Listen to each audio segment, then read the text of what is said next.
Oke, kita akan lanjutkan praktikum kita, yaitu praktikum ke-11, pertemuan 11, mengenai JavaFX plus koneksi ke database. Nah, jadi gambar umumnya adalah JavaFX merupakan platform modern untuk pengembangan aplikasi rich client yang memfasilitasi pemisahan desain antarmuka dan logika program melalui arsitektur FXML. Untuk meningkatkan kapabilitas aplikasi dalam mengelola data secara persisten dan dinamis, diperlukan integrasi basis data yang memungkinkan penyimpanan informasi secara permanen di luar siklus hidup rantai aplikasi. Implementasi ini akan difasilitasi sepenuhnya oleh Maven Build System, sebuah standar industri dalam manajemen proyek yang menggantikan konfigurasi manual atau legacy N dengan otomatisasi dependensi. Penggunaan Maven tidak hanya menjamin efisiensi dalam resolusi library standar seperti JDBC driver, tetapi juga memastikan struktur proyek yang modular, reproducible, dan selaras dengan ekosistem pengembangan perangkat lunak profesional saat ini. Nah, untuk kecapan belajarnya, 1. Memahami modern build tool. 2. Menguasai struktur FXML.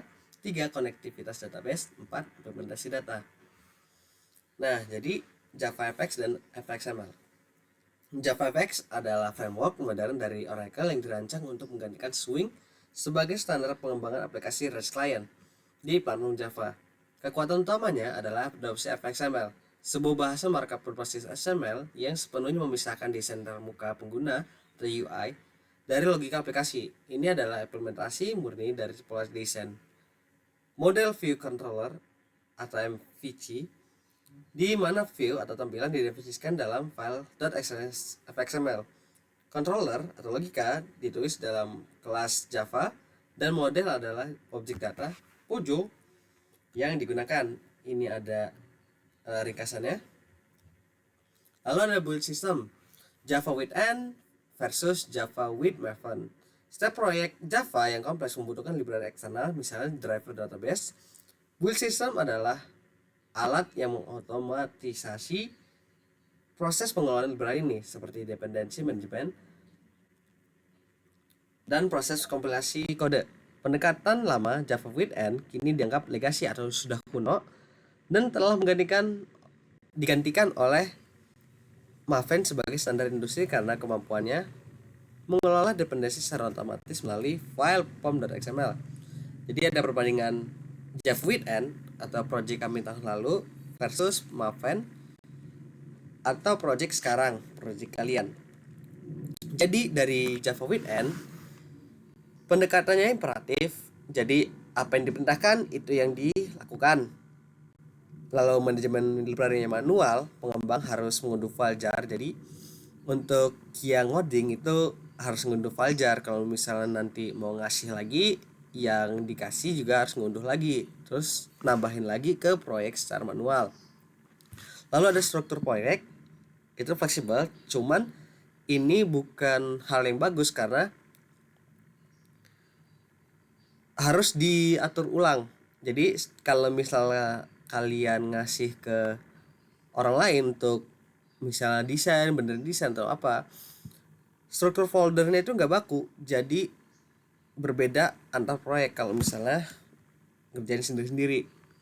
Nah, terus ada proyek, portabilitas proyek itu rendah karena memindahkan proyek ke komputer lain sering gagal. Class not found exception karena pet.jar-nya berbeda. Lalu ada istilah kuncinya, itu adalah class pet hell. Jadi karena kacau banget ini gara-gara manajemennya .jar manual, jadi dia disebut dengan class pet hell. Jadi itu sebuah neraka class pet. Nah, sekarang untuk Java with Maven, untuk proyek kalian itu pendekatannya deklaratif. Jadi menyatakan apa yang dibutuhkan di dependensi. Lalu manajemen library-nya otomatis. Nah, kalau udah ada di pom.xml, Maven-nya ngunduh sendiri, nggak usah diunduh manual. Lalu struktur proyeknya standar atau kaku. Jadi mengikuti struktur baku src garis miring main garis miring Java, terus ada src garis miring main garis miring resource, juga ada src garing test garing Java. Portabilitasnya tinggi, karena siapapun dapat mengcloning terus tinggal di npm install dan proyek akan berjalan secara konsisten. Ini ada istilah kuncinya dependency resolution atau resolusi dependency otomatis. Nah, fxml Java fx Maven archetype di dalam ekosistem Maven, sebuah archetype adalah template proyek. fxml Java fx Maven archetype adalah template and standar industri yang dipilih saat membuat proyek baru di NetBeans di bawah kategori Java Maven. Template ini secara instan menghasilkan struktur proyek yang sudah benar dan bisa dipakai, menggabungkan Maven, JavaFX, dan fxml. Ini ada ringkasannya. Terus ada arsitektur antarmuka. Nah, arsitektur antarmuka pengguna atau UI JavaFX adalah kerangka kerja fundamental yang mendefinisikan bagaimana komponen visual dibangun, diatur, dan dikelola dalam sebuah aplikasi. Karena memfasilitasi implementasi pola desain model view controller atau MVC yang bersih dengan memisahkan data letak view didefinisikan dalam fxml dari logika bisnis atau controller, proyek menjadi lebih mudah dikelola, dipelihara, dan diskalakan. Penggunaan konsep seperti skin, grab, layout panes, dan UI controls adalah fondasi untuk membangun terbuka yang responsif dan fungsional sebelum mengintegrasikannya dengan logika aplikasi dan database. Pertama ada arsitektur fundamental Java FX, itu skin grab. Nah, jadi dibangun di atas konsep yang disebut skin grab. Ini adalah struktur data pohon atau hierarki yang berisi semua elemen visual dari antarmuka pengguna. Jadi ada stage, ada skin, ada node. Nah, jadi ininya hierarkinya ada, misalnya di sini ada stage, detail utamanya, ada skin, ada container content, ada root node, misalnya ada border pen, terus nanti ada node atau leaf-nya, contohnya button, terus node ada leaf juga, contohnya label. Ini adalah hierarki skin grab atau tata letak manual. Nah, terus kita akan melanjutkan ke manajemen tata letak atau layout panes. Pane adalah kelas khusus dari node yang bertindak sebagai kontainer. Tujuannya adalah untuk mengatur dan mengelola posisi serta ukuran child nodes, elemen-elemen di dalamnya secara otomatis. Memilih pane yang tepat sangat penting untuk membangun UI yang responsif dan terstruktur. Berikut adalah contohnya. Jadi ada border pane, ada VBox, ada Hedgebox, ada grid pane, ada stack pane, ada anchor pane, ada flow pane. Nah, ini ada penggunaan umumnya, ada deskripsinya. Nah, ini ada juga visualisasinya untuk ngecek, ngebantu kalian ngevisualisasiin apa ininya. Jadi di sini ada border pane membagi area menjadi 5 wilayah, atas bawah, kiri kanan sama tengah. Jadi atas bawah, kiri kanan sama tengah, cocok buat halaman utama aplikasi. Terus ada box atau vertical box. Jadi semua child nodes dalam satu kolom vertikal menumpuknya dari atas ke bawah. Sangat berguna untuk formulir input, daftar item atau sidebar di dalam elemen-elemen harus ditata secara vertikal. Nah, sebaliknya ada horizontal box atau edge box. Ya, kalau ini atas ke bawah, ini kiri ke kanan. Lalu ada grid pane mengatur child nodes dalam grid atau kisi-kisi, baris, dan kolom yang fleksibel, yang memberikan kontrol presisi atas penempatan dan sangat baik untuk formulir pendaftaran yang kompleks atau tata letak seperti kalkulator. Nah, itu dari pane-nya. Terus ada komponen interaktif atau UI controls yang memungkinkan interaksi pengguna. Ini adalah elemen yang dilihat dan digunakan pengguna untuk memasukkan data atau memicu tindakan. Di fxml, ini didefinisikan dengan tag yang sesuai dan dihubungkan ke controller menggunakan atribut fx.id. fx.id. Ini ada beberapa yang esensial. Ada label, button, text field, text area, checkbox, area button, choice box, combo box, table view, table column. Ini ada beberapa visualisasinya. Ini ada label, ya cuma label, ada text. Ini ada button, di sini ada text field, di sini ada text area, di sini ada table view. Nah, terus ada navigasi aplikasi menu, ada menu bar, ada menu item, ada separator menu item. Nah, di sini ada contoh struktur menu dalam fxml. Nah, ini ada border pane, ada top, terus ini center dan lain-lain. Nah, setiap on action seperti handle menu exit akan memanggil metode publik dengan nama yang sama di dalam konsol, sama seperti buton. Nah, ini ada visualisasinya. Di sini ada menu bar, ada bilah horizontalnya, ada menu, ada file, edit, help, terus ada menu item, ada new, open, exit, terus ada separator menu item, ada garis pemisahnya. Ini visualisasi, ada hierarki sistem menunya.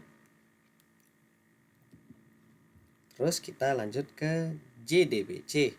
Secara default, aplikasi JavaFX hanya mengolah data di dalam memori. Ketika aplikasi ditutup, semua data hilang. Untuk membuat data persisten atau permanen, kita harus menghubungkan aplikasi ke dalam sistem basis data seperti MySQL atau PostgreSQL. Jabatan antara aplikasi Java dan basis data disebut JDBC atau Java Database Connectivity. JDBC adalah sebuah API yang memerlukan driver atau penerjemah untuk berbicara dengan database spesifik. Ini ada ringkasannya, ada definisi, tujuan, komponen, dan manfaat. Nah, di manfaatnya ini, dengan Maven, driver ditambahkan dengan mudah melalui dependensi pom.xml, tidak perlu diunduh dan dikonfigurasi secara manual. Nah, terus ada teknis kunci di dalam eksekusi JDBC. Itu ada connection, mempersatukan satu sesi koneksi yang aktif ke basis data. Ada statement, objek atau untuk eksekusi query SQL statis dianggap kuno dan rentan SQL injection. Ini ada prepare statement, ini yang lebih modern. Ada result set, objek yang menampung data hasil query select. Data dibaca baris per baris menggunakan perulangan while. Terus ada try with resource, praktik modern Java untuk memastikan connection, statement dan result set ditutup secara otomatis untuk mencegah kebocoran memori. Nah, di sini ada perbandingan statement dan prepared statement. Jadi intinya statement itu kuno dan rentan. Terus ada penggunanya statis, tidak menerima pengguna. Terus prepared statement itu modern dan aman karena dia menggunakan placeholder tanda tanya. Input pengguna diperlakukan sebagai nilai bukan perintah. Dan diwajib digunakan untuk semua query SQL yang melibatkan data dari pengguna. Nah, performanya, ini ada performanya beda. Lalu langkah praktikal. Nah, jadi pertama, pastikan Laragon telah terinstall. Jika belum terinstall, dapat mencari di Google dengan catatan versi yang bukan enterprise. Pada saat pemasangan aplikasi, matikan Windows Defender serta antivirus dan masukkan Laragon ke dalam exclusion list pada Windows Security. Nah, jadi misalnya ini kalian cari jangan yang ada di laragon.org. Kalian bisa nyari di GitHub-nya aja. Nah, cari yang gratis dan kompatibel sama device kalian. Nah, terus untuk yang antivirus matiin dulu. Yang enggak ada antivirus, Windows Defender-nya di Virus and Threat Protection, kalian cek ini, lalu manage setting, ini matiin dulu, return protection-nya matiin dulu. Nah, setelah dimatiin, setelah Laragon-nya terinstall, itu kalian tambahin. Karena misalnya di sini di C Laragon. Nah, terus lanjut kita ke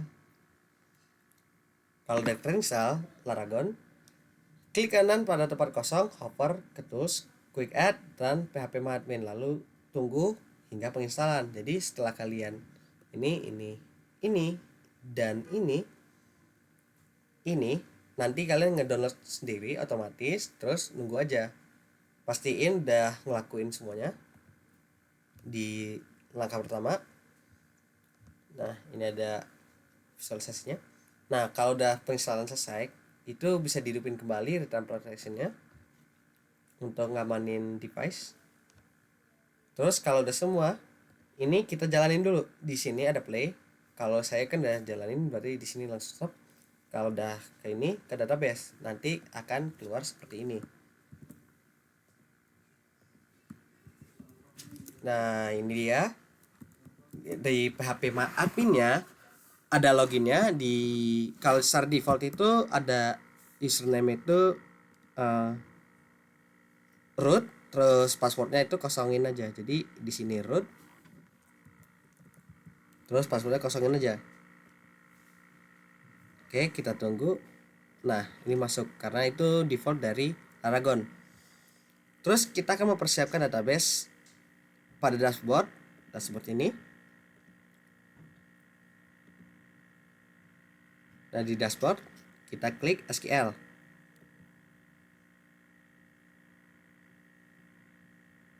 Nah, terus kalian ketik sendiri ini karena saya udah buat, jadi saya malas ngetik. Nah, untuk komen-komen ini yang strip-strip ini tidak usah diketik juga nggak apa-apa, karena ini untuk ngejelasin apa yang digunain, apa line kodenya itu gunanya apa. Terus nanti scroll ke bawah, klik go. Nah, kalau udah selesai, kita buka NetBeans-nya, kita buka project baru Java with Maven, terus fxml Java fx Maven, terus archetype. Nah, di sini project name-nya sesuaikan sesuka kalian, grup ID-nya juga sesuka kalian. Kalau nggak mau repot itu samain sama yang di modul, jadi data mahasiswa fx sama com.campus. Terus di finish, nanti hasilnya begini. Nah, kalau selesai kita buka pom.xml, terus kita tambahin ini. Jadi com.mysql, terus artifact ID-nya MySQL connector J, dan seterusnya. Nah, gunanya ini untuk ngasih tahu kita tuh butuh ini, dan tolong download dan install. Jadi kalian nggak usah nyari secara manual. Nih ininya. Terus jangan lupa di save. Lalu kita lanjut ke modul strip info Java. Kita buat ini. Jadi di sini untuk izinnya, terus ada modifikasi baris open agar menyertakan JavaFX.base. Nah, kalau udah segini, kita lanjut ke pembuatan pojok. Jadi ini new Java class ke mahasiswa DB Connect dulu. Kalau mau pojok itu ini buat kita buat DB Connect dulu. Kita buat DB Connect, ini ganti DB Connect, baru DB Connect, baru ganti baru finish. Di DB Connect kita buat ini ada koneksi ke database. Nah, ini sesuaiin dulu untuk nama package-nya. Kalau di sini, kalau misalnya kalian bukan gunain data mahasiswa FX, itu sesuaiin aja yang ada di sini. Terus ada URL, user, dan password. Ini URL-nya pasti default. Kalau misalnya user sama passwordnya kalian ganti, ini sesuaiin aja. Kalau misalnya kalian kayak ini nama kalian, di ini udah kalian ganti, misalnya di php.ini atau apa, itu usahain sesuaiin supaya nanti dia bisa masukin gunain username sama passwordnya. Kalau default ini begini.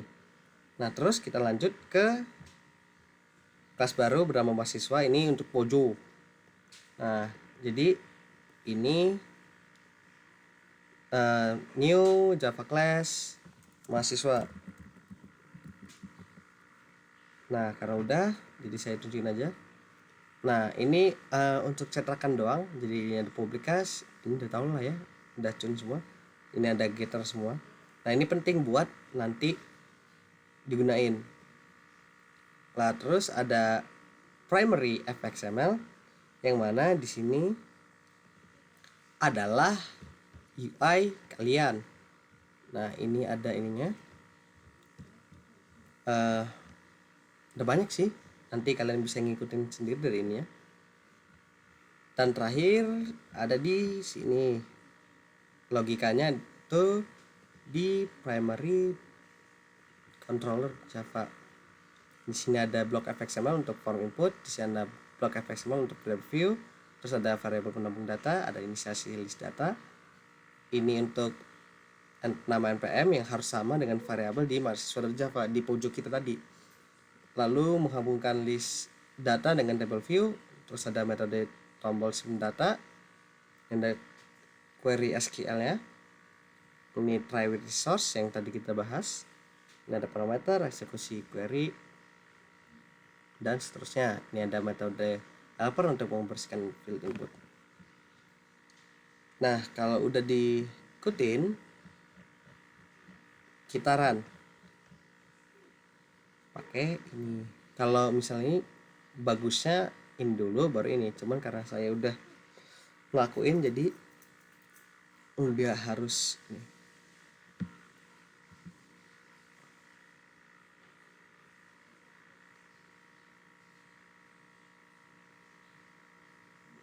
Oke, sebentar. Nah, di sini tampilannya yang udah kita buat, misalnya kita tambahin lagi misalnya Fikri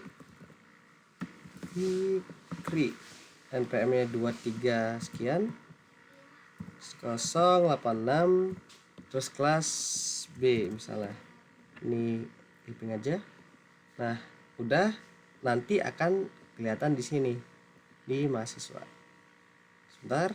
Nah, ini kenapa gini? Nah, di sini ada